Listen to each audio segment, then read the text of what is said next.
What's up, guys? Welcome to the channel. Today I'm going to show you how to do tie rods on a 2500 Chevy. This is a 2004 6-liter 4-wheel drive, but this is going to be pretty much the same process for any GM truck: Avalanche, Escalade, Yukon, Silverado, Sierra, what have you.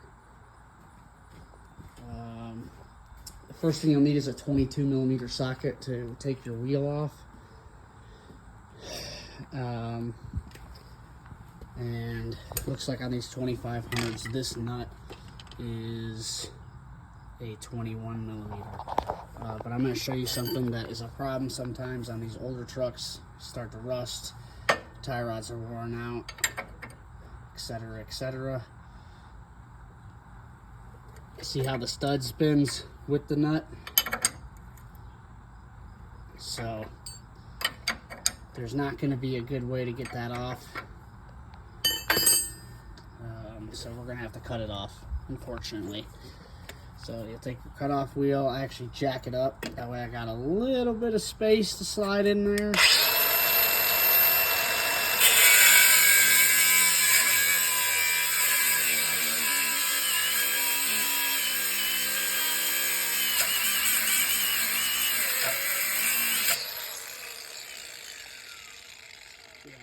Try and stay away from the spindle as much as you can, but you can possibly, if you need to, pump your jack up a little bit, give you more space, come back in here.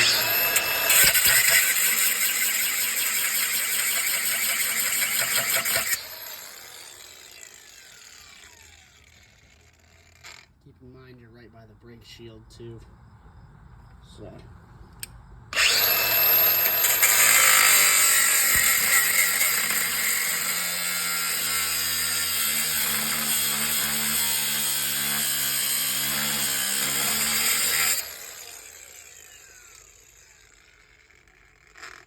alright guys, we're through there. Unfortunately, that's how it goes sometimes on these rusty old trucks.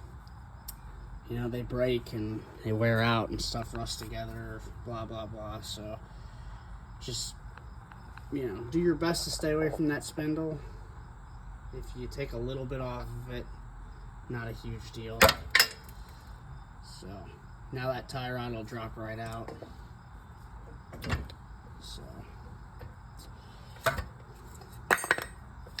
there you go. That is how to remove a damaged tie rod.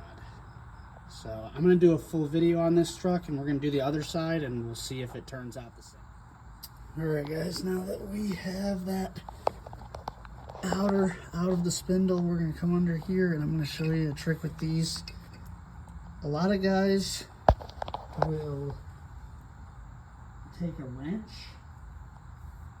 or a crescent wrench and grab this nut, and for me, this is Michigan, it's rusty, and so I already broke this one loose, but I take a pipe wrench actually, because the jaws bite into it, and I just grab the round and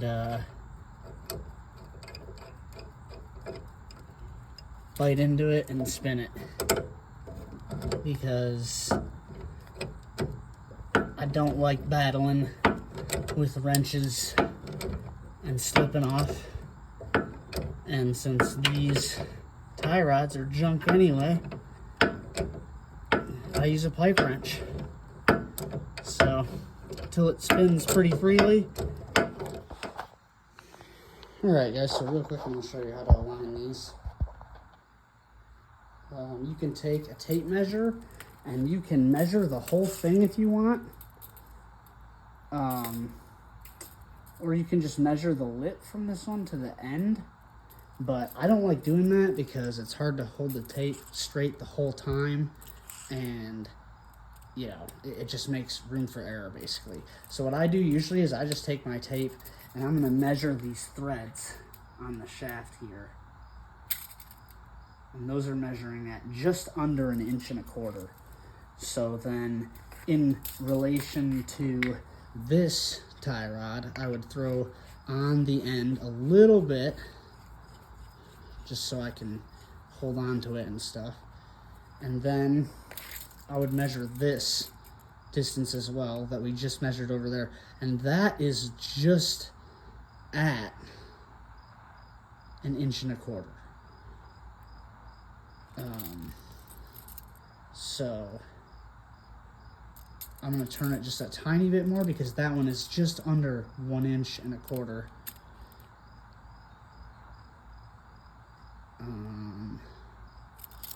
I should go this way.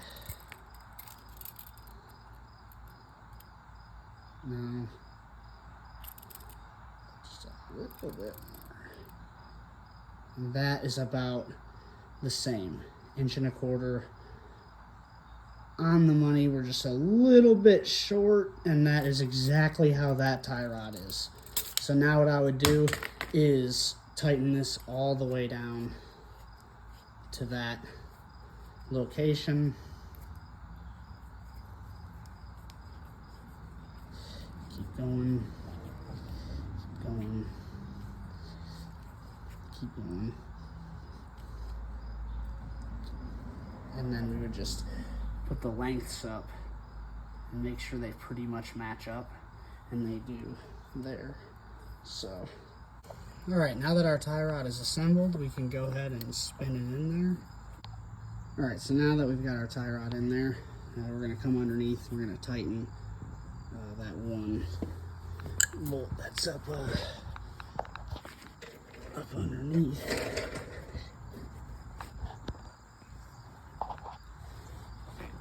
So now you can use a crescent wrench for this.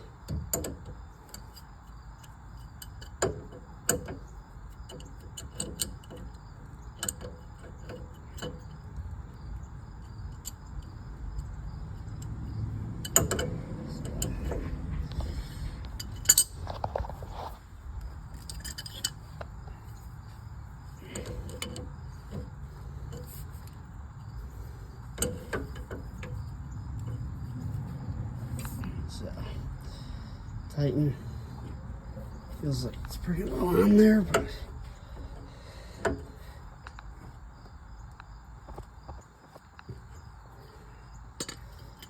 so that's tightening that inner. And then what you'll do is spin this guy and pop it in. I will get back up on top for that though, so that we can see where we're at. So, just needs a little help. Gotta make sure that this guy is bent correct direction. Get it kind of close and give it a little tap, or you can move the spindle inward more, which I just did. I just, faced it in a little more, and here we go. So just keep moving the spindle and working with it, and it'll come through. So I already did that side hand tight, but there, this is, I have to look at the torque spec, but I believe this stuff is all like 50, 60 pounds. You're going to be able to put your proper torque on it with either an impact or like a long crescent wrench like I did with that one. I mean, it's not going anywhere. So this is an old truck. It's mine. I'm not going to look at this, I'm not going to look at the torque spec. It just is what it is. So, all right, now that that tie rod is installed, we will install this castle nut here. Spin that guy on there. I don't know what size that is. Looks like it's probably a 22. Yep, it is a 22 millimeter socket. So we'll do that, and then I'm gonna hit it with an impact, but really light. What's left? So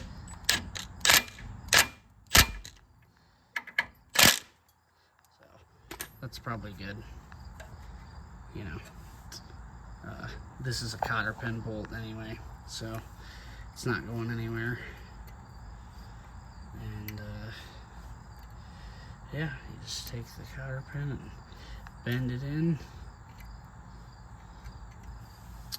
That's all she wrote. So you can grease these. These have grease zerks. I'm going to do that as well.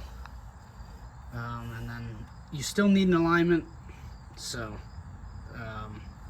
like I said, this thing had such worn tie rods I couldn't align it anyway. So we're going to roll with this for, you know, a day or two, just with measuring that distance on the old part and on the new one.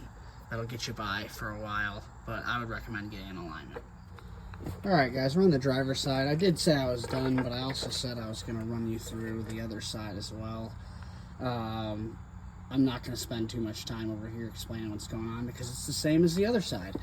We're going to have to cut this off because it's spun in the joint, so it's totally done there. And on the inside, same deal. I used a pipe wrench and I cut that inner boot, which is back there. So you can see I peeled the boot back, all the grease came out of it, and I just grabbed the round side of the tie rod and it's pretty well loosened up underneath there, quite a bit of gap. So we're just going to cut this one off just like I did the other side. I'm not even going to show it to you because it's all going to be the same over here, same issues, nothing changed. So that is it. Tie rods, 2500 Chevy, 6-liter 4-wheel drive, any GMT 800 really.